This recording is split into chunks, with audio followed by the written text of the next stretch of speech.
खिलाफत फारूकी का ज़माना था। एक दिन हज़रत उमर फारूक रज़ी अल्लाह अन्हो बाजार से गुजर रहे थे कि उनकी नज़र एक बूढ़े ताजर पर पड़ी जो एक ओठनी बेच रहा था। ताजिर ने ओठनी 100 दिरहम में बेची और खरीदार पैसे देकर ओठनी लेकर चला गया। थोड़ी देर बाद ताजिर को अपनी गलती का एहसास हुआ। ओठनी की कीमत असल में 150 दिरहम थी। वो परेशान होकर खरीदार के पीछे भागा, मगर वो गायब हो चुका था। बूढ़ा ताजिर उदास होकर हजरत उमर के पास आया और सारा माजरा सुनाया।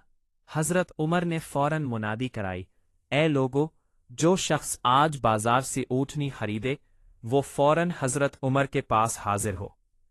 कुछ देर बाद वो खरीदार आ गया। हजरत उमर ने फरमाया, ये बूढ़ा ताजर कहता है कि ऊँटनी की असल कीमत 150 दिरहम थी, तुमने 100 दिए।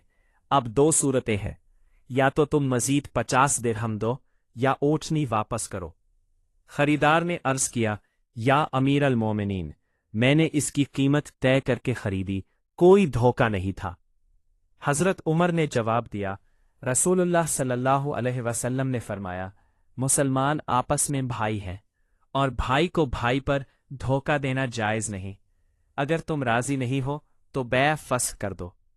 खरीदार ने हुजूर का इंसाफ देखकर कहा, मैं मजीद 50 दिरहम देने पर राजी हूँ, और गवाह रहे मैं इस इंसाफ की वजह से इस्लाम से मोहब्बत करता हूँ।